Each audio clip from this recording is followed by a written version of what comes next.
United States has developed some of the most advanced aircraft the world has ever seen. This has arguably been the status quo ever since the Second World War. In fact, most modern American military doctrine centers around establishing dominance of the air. But given that the United States is constantly developing new aircraft, those, fallen obsolete, have a tendency to pile up, sometimes literally. You see, once a particular type of plane is no longer needed, they are sent across the country to locations known as airplane graveyards to be scrapped, sold, maintained, or just kept dormant. Perhaps the most famous and the largest of these complexes is the airplane graveyard at the Davis-Monthan base in Tucson, Arizona, which is commonly known as the Boneyard. At this location, there are thousands of planes, with many of them at their final resting place. The Tucson Boneyard is also a massive tourist attraction and pop culture icon, featured in several popular movies such as Transformers, Revenge of the Fallen, and Can't Buy Me Love, both of which were filmed on location. But how did the Tucson Boneyard become so crucial to American aviation disposal, and what are the stories behind the planes here? Today we discover Tucson's Airplane Boneyard. I'm your host Ryan Socash, and you're watching It's History.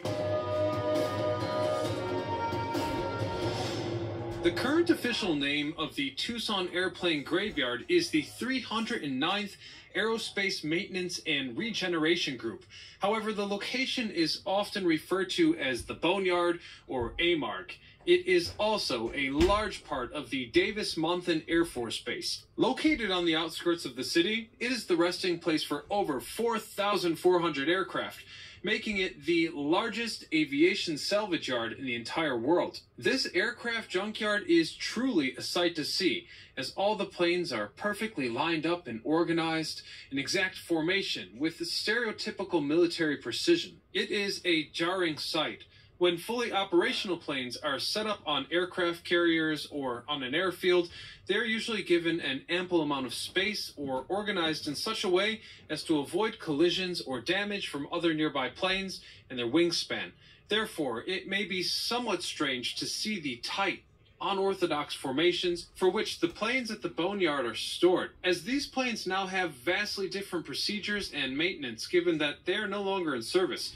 In fact, sometimes planes awaiting scrapping are simply stacked directly on top of one another, a sight only seen in scrapyards like these. The area itself also adds to the allure, with the Boneyard sticking out among the sprawling desert. But that's not a coincidence. The desert environment is actually part of the reason why the Boneyard was established here and why it's so widely used. For example, the desert's temperature and dry air make it perfect for the planes so they don't rust. The whole complex was built in the early 1960s as the U.S. military accumulated an excessive amount of aircraft that they were no longer using. Yet the planes themselves were still assets, as many of them held critical parts that may be important in a time of need. Hence, it would not be wise to completely scrap them. On the other hand, it would also be extremely expensive to build massive hangars to house all of these planes. As a result, the military compromised and settled on an outdoor scrapyard.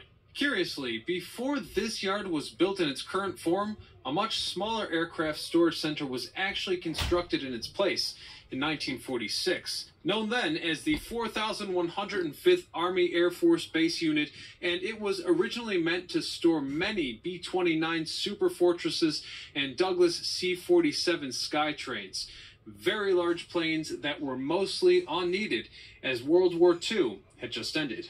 By midpoint of that year, the base housed 600 B-29s and over 200 C-47s, but they also temporarily stored about 30 individual planes here, which were specifically maintained and fit for museum use, such as the Enola Gay and the Boxcar. As was said before, this particular location was perfect for housing aircraft as there was little to no rain or humidity, meaning few opportunities for rust to develop.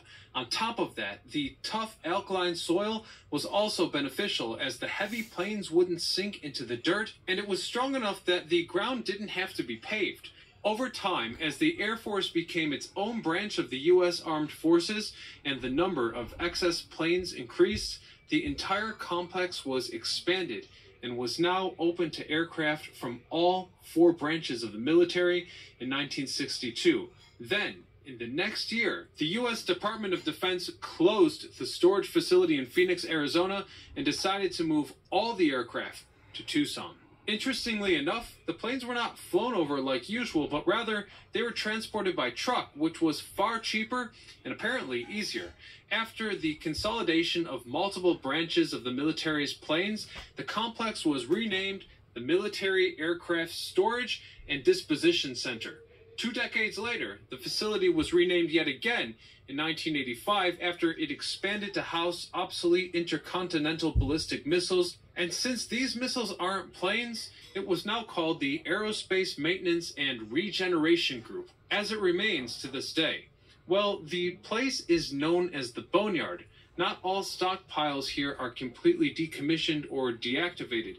In fact, while some are sold to allied nations, many planes here have been mothballed for future activation, meaning the military has no use for them at the moment, but they may need them later on.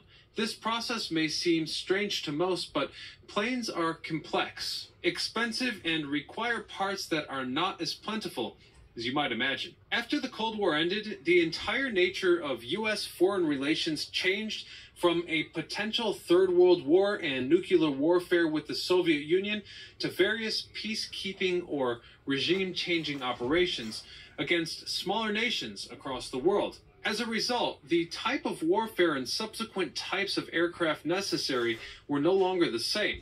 However, should a massive conventional war break out, many of the planes at the Tucson Boneyard can be immediately reactivated and refitted for service. As we said before, some planes here are virtually ready for takeoff after a few touch-ups, while others have so many parts taken off and are scrapped and salvaged to the point that they look entirely unrecognizable. And this is a site that draws people in. Today, the Boneyard actually offers extensive tours of the mass collection, but since it is still part of an active military base, there are several important rules and restrictions prior to entry, perhaps even enhancing the novelty of this very bizarre place.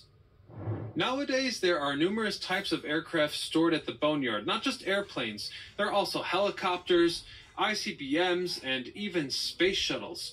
In order to manage the over 4,400 aircraft stockpiled here, there are about 500 people employed. When the average plane first arrives at the Boneyard, there is a specific process that each one goes through before they are stored. First, workers go through the paperwork, looking at all the previous upgrades or maintenance, which is important given that some of the aircraft can be as old as 70 years or beyond, meaning that many original parts may have been replaced over the years. Afterwards, the aircraft is then relieved of its arms, which are shipped and stored elsewhere. Other items are also stripped from the planes, such as ejection seats, clocks, or specific classified hardware. So with all these loose materials gone, the plane is then given to a special wash, both inside and out, which is meant to remove any salt. This is especially critical for planes that served in environments with lots of salt in the air, such as on aircraft carriers. Next up, the fuel storage is completely drained. The tanks are flushed out and then refilled with a lightweight oil before being drained again. This oil leaves behind a film which protects the inside of the fuel system. Then the plane's interior is fully sealed off from the outside elements, such as dust, sand, heat, or sunlight, with an array of techniques and covers. One example of this is a white vinyl plastic spray that covers the cockpit, blocking the sunlight from causing either sun or heat damage to the inside. After this whole process is completed, the plane is then towed to its resting place out on the dirt, where it will remain evermore unless otherwise needed. Overall, there are 4 categories of planes being stored at the Boneyard. Category 1000 are the planes that are to be kept in decent condition, as they aren't intended to be used again, but they can be and will be if a crisis-like situation arises. Category 2000 are planes that are only maintained for spare parts and nothing else. Well, this may seem like a degrading category, The Boneyard's extensive collection means it is sometimes the only spot in the world to get certain parts for specific planes. Category 3000 are planes that are currently not needed, but will most likely see service soon. Therefore, these aircraft are kept in ready-to-fly condition. The final category, Category 4000, are the planes that are meant for display only. Given that there are only so many museums or other locations to display planes, and these locations usually only need one or two models, the majority of aircraft in this category will be scrapped for their metal and be turned into razor blades, soda cans, or cars. So now that we've looked at the Boneyard and its history as a whole, let's look at some of the specific types of planes which have been stored here throughout the years or are still currently on display.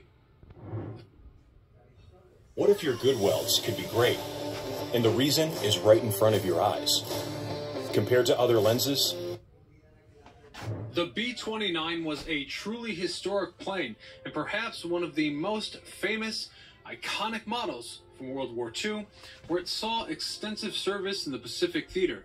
The plane itself is a four-engine, propeller-driven heavy bomber designed by Boeing. It was primarily intended for high-altitude bombing campaigns, but as the war went on, it was also used for low-altitude bombing raids at night, in addition to naval mine dropping. The B-29 Superfortress was not only one of the largest planes in the war, but it was also one of the most advanced, utilizing some of the best state-of-the-art technology of the time, such as a pressurized cabin, dual-wheeled tricycle landing gear, a fire control system that was controlled by an analog computer, among other gadgets.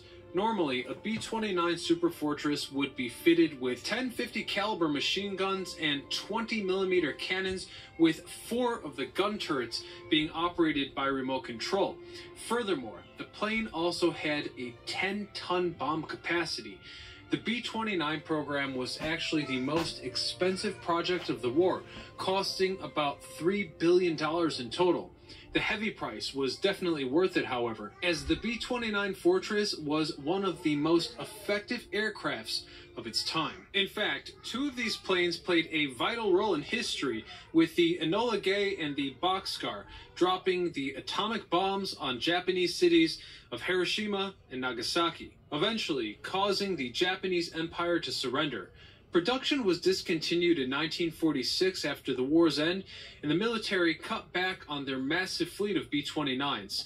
Some were repurposed into civilian tankers, some were scrapped or sold, but many were mothballed at the Tucson Boneyard. Many would actually later be reactivated with the breakout of the Korean War, until the plane was finally retired in 1960. In fact, both the Enola Gay and the Bockscar were briefly stored at the Boneyard, although they were prepared for a museum display and not re-entered into combat. Many other types of bombers from the Cold War era were also stored at the Boneyard at one point. One of these was the B-36 Peacemaker, a strategic bomber from the 1950s. The Peacemaker was actually the first bomber that could carry nuclear weapons without specific modifications, though thankfully no B-36 ever had to deliver this ordnance in combat. Furthermore, the Peacemaker was also the largest plane with a piston engine. And while the Peacemaker never actually saw combat, it was still extremely effective as a deterrent to war, as the Soviet Union were hesitant to act, knowing that the American B-36s carrying nuclear bombs could quickly be flying over Soviet cities if war broke out. By the mid-1950s, the B-36 was made obsolete by the jet-engined Boeing B-52 Stratofortress, and it was officially retired in 1959. 384 B-36 planes were then sent to the Boneyard over the years. The entire fleet would be dismantled and scrapped, with the exception of 4, which were maintained for air museums. Speaking of the B-52, there are actually many iterations of this model which have gone through the Boneyard. The B-52 itself is one of the most famous aircraft in U.S. military history, and surprisingly, it's still in service today due to its combat effectiveness and reliability. Overall, it is a massive plane with a bomb capacity of 70,000 pounds, and it saw action in the Vietnam War, the Persian Gulf, Operation Iraqi Freedom, and the War on Terror in Afghanistan. The plane is so useful that the military doesn't expect it to be retired until 2050. However, there have been times after several conflicts where the military has an excess of B-52s and the surplus is sent to the boneyard to be dismantled or scrapped on most occasions. Not all of them are scrapped though, as 12 currently sit in long-term storage and can be reactivated if needed. Another iconic plane which has been stored at the boneyard was the McDonnell Douglas F-4 Phantom, a twin-engine jet interceptor and fighter bomber. With over 5,195 of this model built, the F-4 Phantom has been the most widely produced American supersonic aircraft. The F-4 Phantom was the record-breaking fighter for many reasons, such as its top speed, which exceeds Mach 2. The Phantom can also be armed with 18,000 pounds of ordnance, ranging from both air-to-air or air-to-ground missiles, not to mention the M61 rotary cannon. Because of its immense power, the F-4 Phantom was in service for nearly 35 years, being used by the Air Force, Navy, and Marine Corps. It also saw a large amount of action in the Vietnam War, as well as the Persian Gulf War. Over time, the F-4 Phantom was phased out by several other fighters by each branch of the military, such as the F-14 Tomcat, the F-15 Eagle, the F-16 Fighting Falcon, and the F-18 Hornet. However, the F-4 Phantom still does see combat today, as it is used by several militaries across the world, such as South Korea, Greece, and Turkey, among others. Since the plane was retired in 1996, many were stored at the Tucson Boneyard, where they were scrapped, mothballed, or sold to allied nations. The last F-14 Phantom in Tucson with the calling sign Last One left in 2013 when it was flown for its final time to California after being repaired at the boneyard. Another famous fighter plane stored in Tucson is the F-14 Tomcat, which was also the same plane that the U.S. Navy replaced the F-4 Phantom with. The Tomcat is a carrier-capable supersonic twin-engine fighter plane that was first introduced into service in 1974 on the aircraft carrier the USS Enterprise. The F-14 Tomcat is one of the most iconic fighters in military history, appearing in many films and television shows, but perhaps it's most known from the 1986 film Top Gun, where it was the fighter plane all the main characters flew. The movie was so popular and influential from a cultural point of view that Navy recruitment skyrocketed, with many viewers feeling so inspired that they wanted to become Navy fighter pilots and fly the F-14s themselves. The F-14 Tomcat even made a key cameo in the groundbreaking sequel, Top Gun: Maverick, which came out in May of this year. There are also numerous F-14 Tomcats stored at the Tucson Boneyard in various states of repair, though there is a somewhat controversial history surrounding this exhibit. In the early 1970s, when the United States and Iran were on good terms, the Iranian military was looking to expand their air force. The U.S. offered either the F-14 or the F-15, but the leader of Iran decided to buy the F-14 as he was personally amazed by its test performance and thought it was immensely superior. However, after the 1979 Islamic Revolution, Iran quickly became an enemy to the U.S., with all those F-14s now falling into the new government's hands. Under the Iranian Air Force, the F-14 then saw extensive use in the Iran-Iraq War, where it was utterly devastating to Iraqi forces. Now, because the models which the Iranian government has are from the early 1970s, and they no longer have the U.S. as an ally to resupply them with parts, many suspect that the Iranian government would be desperate to acquire any parts possible to repair and enhance their fleet of F-14s. As a result, the security surrounding the F-14 exhibit and storage at the Tucson Boneyard is particularly tight, so as not to allow any spies in. For over 80 years, this aircraft storage facility has borne witness to some of the most prominent and iconic planes in American military history, offering a unique look at aircraft in a state of stillness or gradual decay. And even as famous planes have come and gone, their legacies will live on. Thank you all so much.